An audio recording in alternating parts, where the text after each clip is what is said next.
Éternel Dieu des armées, merci pour ce matin. Merci pour tout ce que tu as fait dans la vie des frères et des sœurs, de tous les individus, des grands, des petits.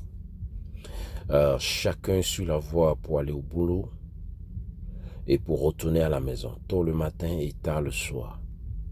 Les autres détails dont nous ne sommes pas au courant, où se trouveraient nos enfants, nos femmes, nos maris, nos parents ici comme au pays, nous-mêmes.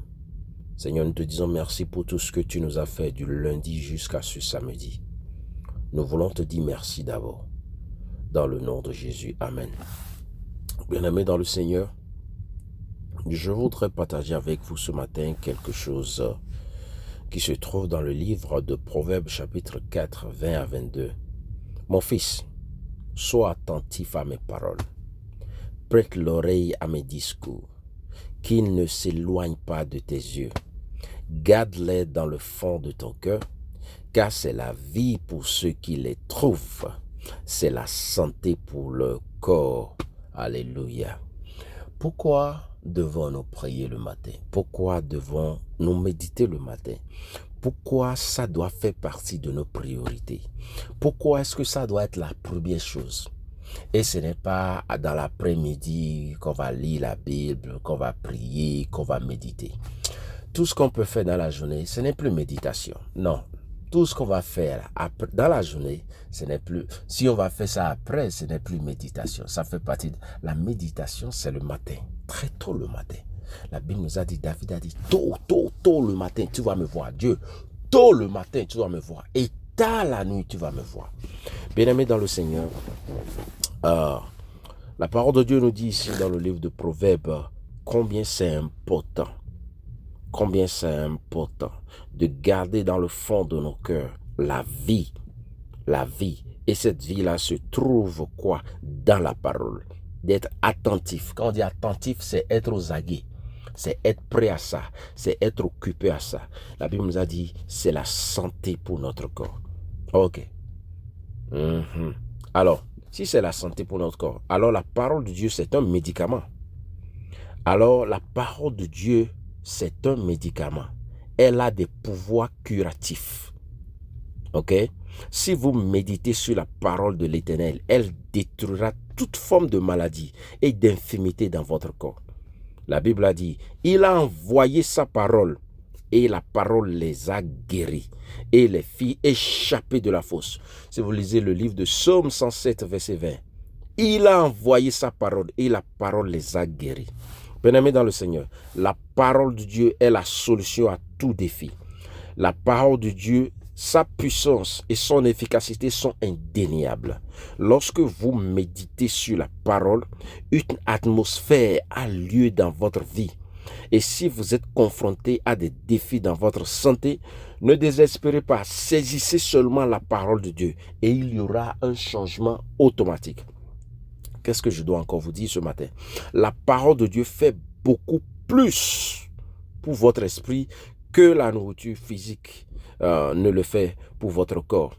Alors, restons dans la parole et nous serons toujours en bonne santé et en bonne forme.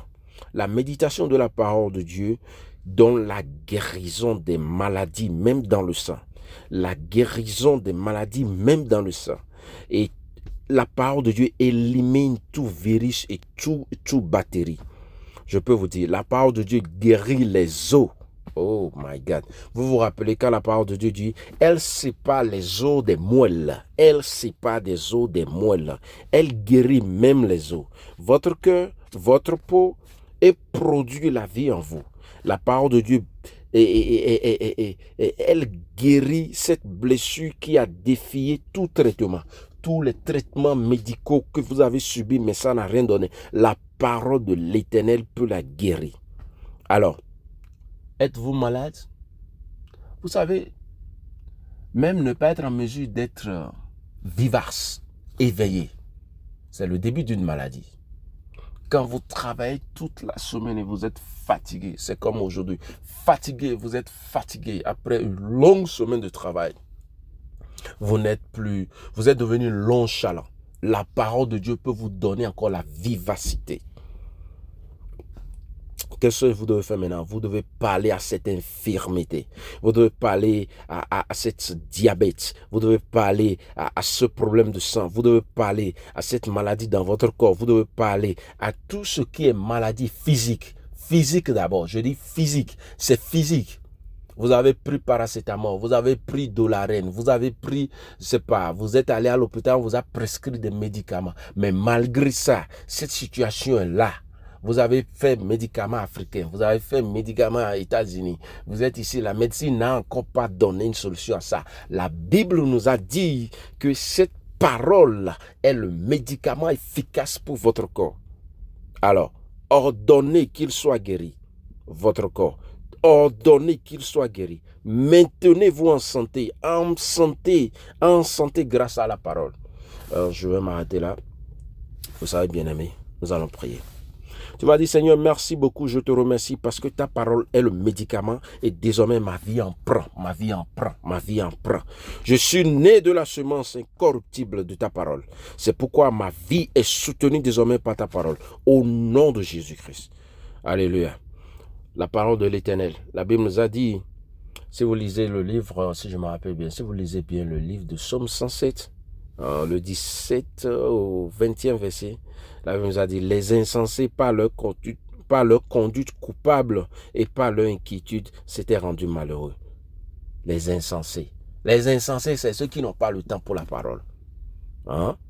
Leur âme avait horreur à toute nourriture et touche aux portes de la mort. Dans leur détresse, ils criaient à l'Éternel et il les délivra de leurs angoisses. Alléluia. La Bible nous a dit, si vous lisez bien, si je ne me trompe pas bien, Matthieu 8, verset 16, la Bible nous a dit, le soir, on a amené auprès de Jésus plusieurs démoniaques. Jésus a chassé les esprits par la parole. Jésus les a guéris tous. Tout ce qui est maladie qui était en eux. La parole de Dieu. La parole de Dieu. Si tu te rappelles de la parole de Dieu, c'est le soir que toi tu te rappelles de la parole de Dieu. Ça c'est plus méditation. Ça c'est plus méditation. Dieu n'est pas à la première place. Il veut ça d'abord. Dieu veut lui-même avant toi. Dieu veut lui-même avant toi. Dieu veut lui-même avant toi. Il ne veut pas toi et après lui. Alléluia, alléluia, alléluia. Éternel, nous te disons merci pour cette opportunité. Nous utilisons cette occasion pour dire toute maladie spirituelle dont nous souffrons, maladie de paresse, maladie de négligence, maladie d'ajournement, maladie de la parole de Dieu, les choses de Dieu, là, ça là c'est après. D'abord nous on travaille, on est fatigué, on est ceci, on est cela. Cette maladie dont nous souffrons, où les choses de Dieu ne sont pas du tout, n'ont aucune importance pour nous. Et c'est des choses dont bon, on s'en rappelle après quand on a le temps. Notre Seigneur, commence par nous guérir de ça là d'abord. Commence par nous guérir de ça. Et ensuite, tout ce qui est maladie, actuellement, qui flotte dans les airs.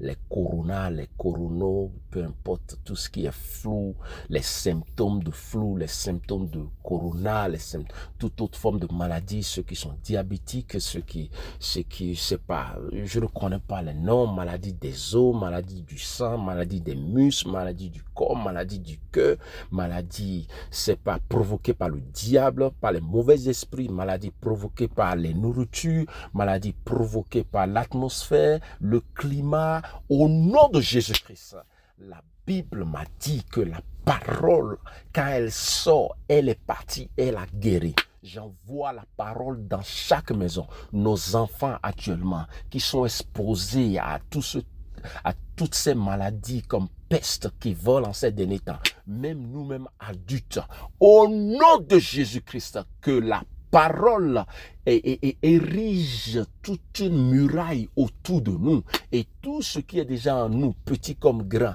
comme maladie, avec le nom, avec le source, au nom de Jésus, que la puissance de l'Éternel les guérit et les neutralise totalement. Je confesse la guérison corporelle, physique, psychologique,